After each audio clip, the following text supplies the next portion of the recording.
Hello बच्चों और दोस्तों, हमारा जो क्लोज चल रहे हैं, क्लोज के बारे में टॉपिक, उसके बारे में हमने सभी प्रकार के क्लोज बताए। हमने नॉन क्लोज के बारे में भी बताया। आज हम एडजेक्टिव क्लोज बताएंगे। इससे पहले मैं कुछ बातें बता देता हूँ।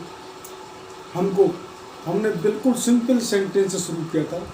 हम 0 से एडवांस लेवल तक हम बताते, कितना भी कोई कमज़ोर बच्चा हो इंग्लिश में और या इंग्लिश को सीखना चाह रहा हो किसी भी एज का, उसके सभी के लिए हम इंग्लिश सिखा रहे हैं। या कोई बच्चा जो एग्ज़ाम का हो तो हम सिंपल सेंटेंस कैसे बनते हैं, तो वर्ड से मिलकर जो सिंपल सेंटेंस, तो उनको सबको मालूम है बिना टेंस के। फिर टेंस के, फिर हमारे टेंस में भी एसेक्टिव से डिक्लेरेटिव सेंटेंस, जो कि अफर्मेटिव और नेगेटिव होता है। इंट्रोगेटिव में नेगेटिव और नेगेटिव इंट्रोगेटिव होता है। फिर हमारे एक्सक्लेमेटरी सेंटेंस होते हैं, फिर हमारे इम्पेरेटिव सेंटेंस होते हैं, फिर हमारे ऑपरेटिव सेंटेंस होते हैं, फिर हमारे पैसिव में कहने का तरीका होता है, बात को पैसिव में कहे हम। फिर हमको डायरेक्ट और इनडायरेक्ट कैसे कहते हैं बातों को। फिर हमने ये जो पर्पज ऑफ टाइप से जो ये सेंटेंस बताए, हमने कंडीशनल सेंटेंस बता रखे। और जो एडवर्ब क्लोज में भी कंडीशनल सेंटेंस आएंगे, वहाँ आपको रिपीटेशन हो जाएगा। फिर हमने जो कि स्ट्रक्चर के तरीके से आपको बताए कि सेंटेंस, जो कि सिंपल सेंटेंस का जो कंस्ट्रक्शन कैसे होता है, स्ट्रक्चर पूरा बताया। और फिर कंपाउंड सेंटेंस और कॉम्प्लेक्स सेंटेंस और मिक्सचर सेंटेंस। वो कंपाउंड कॉम्प्लेक्स होते हैं, उसमें और कई जो कि क्लोज हो जाते हैं। तो कहने का मेरा मतलब है कि आपको अब जब मैं बोल रहा हूँ कि noun close, adjective close, adverb close, तो पार्ट ऑफ स्पीच का पूरा ज्ञान होना बेसिक ही वो है। यानी कि सेंटेंस के निर्माण में हम कोई नाउन होगी, कोई प्रोनाउन होगी, कोई वर्ब जो मेन भाग है सेंटेंस का, वर्ब, फिर एडजेक्टिव, हाँ, फिर एडवर्ब, फिर हमारे प्रपोजिशन। और एडजेक्टिव में ही हमारे डिटरमिनेंट आते हैं, आर्टिकल लगाना, सही उसको लगाना, वो सही उसी तरीके से हमारी बनेगी। और फिर इंटरजेक्शन जो एक्सक्लेमेटरी सेंटेंस में काम आते हैं। और कंजक्शन इसीलिए हम सबसे लास्ट पढ़ाए। जो बच्चा कंजक्शन में माहिर हुआ वही बड़े सेंटेंस और या एडवांस सेंटेंस बना सकता है, जो कि हमारे कंपाउंड और कॉम्प्लेक्स सेंटेंस और मिक्सचर सेंटेंस। इसीलिए हमने जो पार्ट ऑफ स्पीच की सभी कंप्लीट पहले कर दिए, लेकिन हमने जो कंजक्शन का पार्ट इसीलिए रखा और उसको भी हमने कितने थे उसमें कवर कर लिए। हम 3-4 वीडियो कंजक्शन पर बताए हैं, उसमें ही आप सीख जाएंगे। लेकिन कंपाउंड और कॉम्प्लेक्स और मिक्सचर सेंटेंस कैसे बनते हैं वो आप, और क्लोज भी जो इसमें भी जो कि main close, dependent clause, independent clause, इसकी भी हम डेफिनेशन सब कुछ दे चुके हैं। तो आपको और जिस पे कंजक्शन का पूरा कमांड है, यानी लिंकिंग वर्ब, वो ही इंग्लिश लैंग्वेज को कैसे भी किसी भी तरह का कोई कंपोजिशन हो, कॉम्प्रिहेंशन हो, वो सही समझ सकता है, पढ़ सकता है। ये किस तरह का सेंटेंस है ये समझ में आ जाएगा तो इंग्लिश आ जाएगी आपको। और मैं फिर बार बार बोल रहा हूँ, और if you watch my video regularly you will learn English properly and how to speak fluent English. तुम बिल्कुल सीख जाओगे, ये पक्का है। इंग्लिश बोलना भी और इंग्लिश का कोई एग्ज़ाम हो या किसी भी एज को जो इंग्लिश जो कि कमज़ोर होंगे वो भी सीख जाएंगे। हम 0 से एडवांस लेंगे। तो हमने नाम को बताया, आज हम adjective close.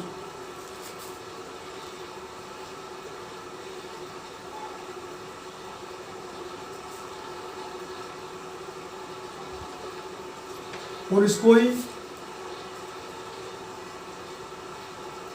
Relative close, adjective close इसको ही बोलते हैं। कई चेक करवा देते हैं, कोई रिलेटिव क्लोज बोल रहा है, ये क्या, ये अलग नहीं, दोनों एक ही।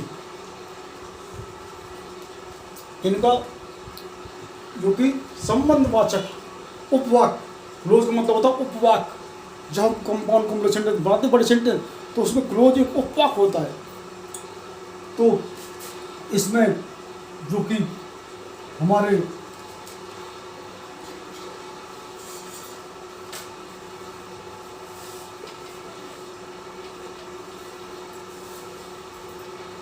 Relative pronoun who, whose, whom, which,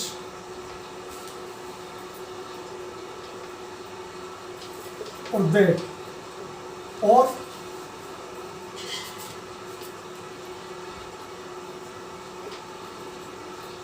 relative adverse का भी इसमें प्रयोग होता है, जिसमें कि भाई है, वेर है, बहन है और हाउ है।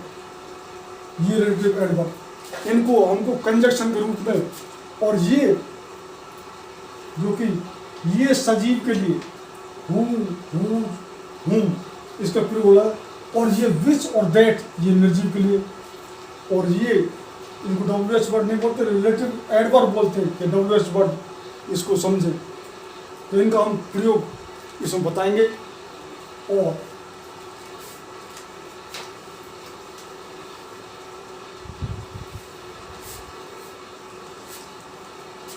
ये भी दो तरीके के होते हैं, एक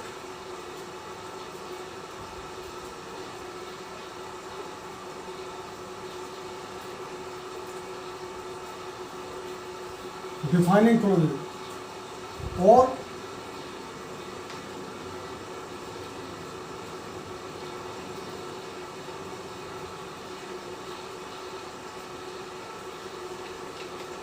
नॉन डिफाइनिंग। इसका अर्थ बताएंगे। डिफाइनिंग यानी कि जो हमारा कर्ता है उसकी हम सीमा बिल्कुल बांध देंगे तो उसको डिफाइनिंग, इनको रेस्ट्रिक्टेड क्लोज बोलते हैं। और नॉन डिफाइनिंग यानी कि वो उसकी सीमा नहीं है तो उसको हम नॉन डिफाइनिंग क्लोज बोलते हैं, और उसमें हम कॉमा का उपयोग करते हैं।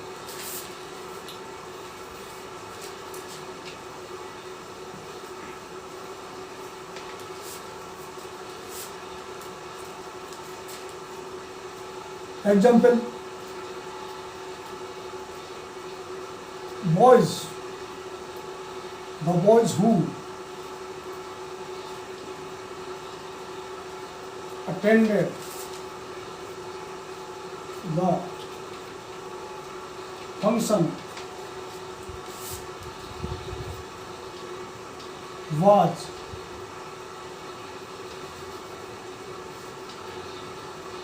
were given sweets।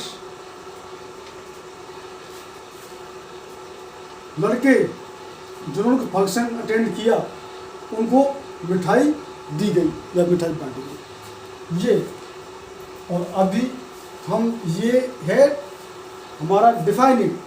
और नॉन डिफाइनिंग कैसे होता है अभी हम इसमें ही समझा देते हैं। ये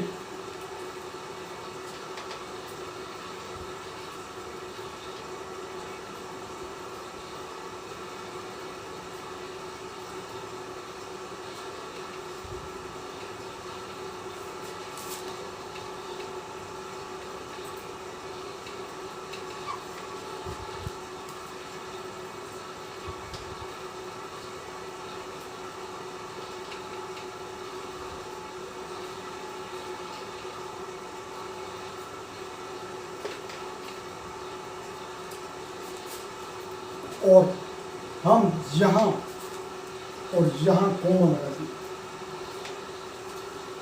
अब इसमें ये नॉन डिफाइनिंग है। The boy who attended function were given the sweets. लड़के जिन्होंने की फंक्शन को उस कार्यक्रम को अटेंड किया उनको मिठाई दी गई, यानी उन्हीं बच्चों को दी गई। और भी जो बच्चे थे इसको रेस्ट्रिक्ट कर दिया है बॉयज़ को यहाँ पर डिफाइनिंग, यानी कि सिर्फ उनको ही मिठाई दी गई। और ये जो नॉन डिफाइनिंग है ये सिर्फ हम कॉमा यहाँ भी लगाते हैं, और ये जो हमारा क्लोज है इसको यहाँ दोनों साइड को लगाते हैं। और इसका मतलब द बॉयज़ वो attend the function were given sweets, इसका मतलब है लड़के जो फंक्शन अटेंड किया और भी जो भी बच्चे थे उन सबको मिठाई दी गई। और ये एक एक्स्ट्रा इन्फॉर्मेशन भी देता है, और ये इसकी एक सीमा होती है। ये हमारा इस क्लोज में हमने इसको और क्लोज को इतना हुआ टॉपिक बना रखा है, और जबकि बस समझाने का तरीका बिल्कुल सिंपल। ज़्यादा उसके जो एग्जाम्पल ज़्यादा उसमें जाओगे तो वो कन्फ्यूजन बच्चों को पैदा हो जाता है। और आप तो सीधा बस मैंने बताया डिफाइनिंग क्या है और नॉन डिफाइनिंग क्या है। जैसे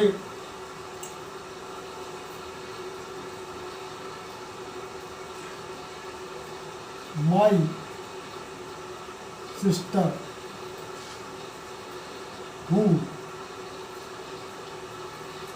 लिव्स इन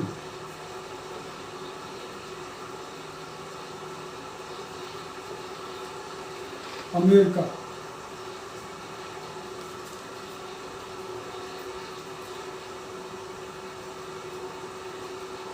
had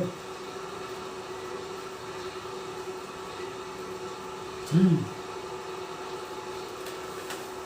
children। मेरी सिस्टर जो कि अमेरिका में हैव 3 चिल्ड्रन, उनके उसके 3 बच्चे हैं। तो ये डिफाइनिंग है, यानी कि मेरी एक ही बहन है जो कि अमेरिका में रहती है और उसके 3 बच्चे हैं। आपको नॉन डिफाइनिंग कैसे हो जाएगा?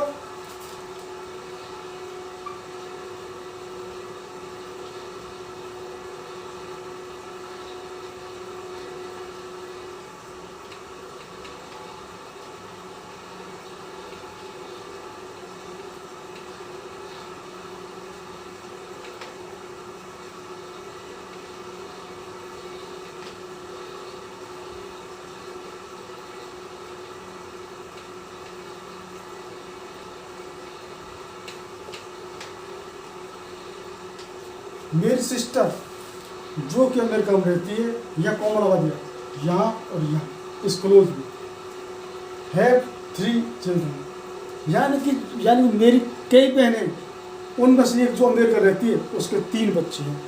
ये डिफाइनिंग और ये डिफाइनिंग। अब हम बस इसका डिफाइनिंग और नॉन डिफाइनिंग का अब जो कंडीशन पता है उनके कितने एग्जाम्पल हम कर सकते हैं। इसमें ये कंजक्शन ये कौन कौन से काम होते हैं ये बता दिया, और फिर हम कोई एग्जाम्पल कर सकते हैं। The boy whom you met yesterday is my friend। लड़का जैसे कि तुम कल मिले वो मेरा दोस्त है। एक रिलेटिव क्लोज एडजेक्टिव क्लोज है।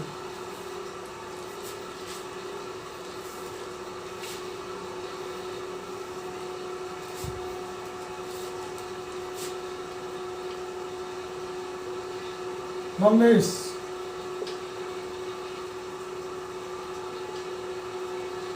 whose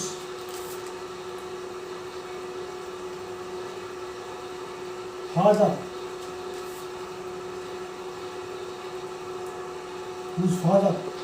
is a teacher is an IAS। Ramesh इसको जो एडजेक्टिव क्लोज रिलेटिव क्लोज इसको तुरंत ही उस जो सब्जेक्ट है उसके तुरंत बाद लगा। रमेश जिसके पिताजी एक टीचर है इज एन IAS, यानी कि वो रमेश है वो क्या है IAS है, और उसके पिताजी क्या है एक टीचर है, और वो क्या है खुद रमेश एक IAS है NIAS। ये वो जिसके कर देता है who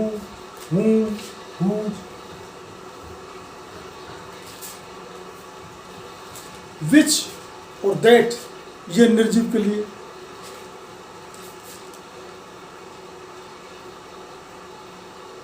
the house which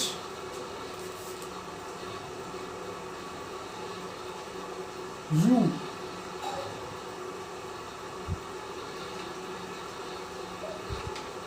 by is very costly. ये घर है जिसे कि तुमने खरीदा तो ये बहुत ही महंगा है। विच का प्रयोग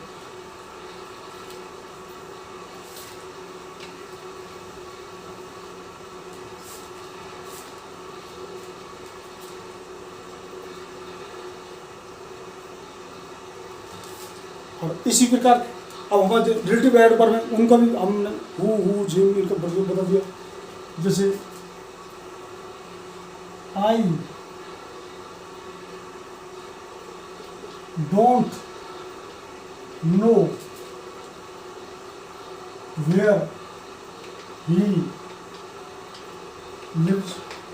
मैं नहीं जानता कि वह कहाँ रहता है। अब मैंने बस वो कारण बता दिया कि सीमित कब करना, वो हमको उसको बार बार हम नहीं बताएंगे।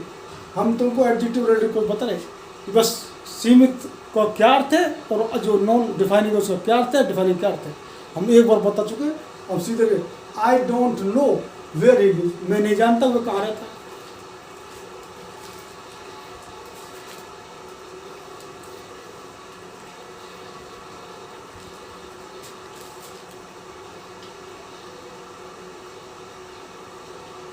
He comes here when it is cold. He comes here वह यहाँ आएगी, और when it is cold जब सर्दी होगी। इसका वह का प्रयोग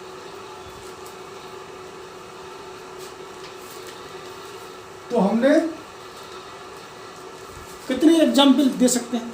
हमने ज़्यादातर आपको सभी को कुछ का एग्जाम्पल दे दिया और पूरा, और ये बिल्कुल नहीं है, सिर्फ आपको कंजक्शन किस प्रकार कंजक्शन आपको जो कि हमने बताया कि कोऑर्डिनेट कंजक्शन जो कंपाउंड सेंटेंस बनाते हैं और कंपाउंड क्लोज भी उसको बोलते हैं, जिसमें जो कोऑर्डिनेट कंजक्शन लगा होगा तो कंपाउंड क्लोज होगा सीधा, और जिसको कंपाउंड सेंटेंस बनते हैं, और जो सबऑर्डिनेट क्लोज होंगे और वो जिसमें लगा होगा जिस क्लोज में तो सबऑर्डिनेट क्लोज होगा और कॉम्प्लेक्स सेंटेंस बनेंगे।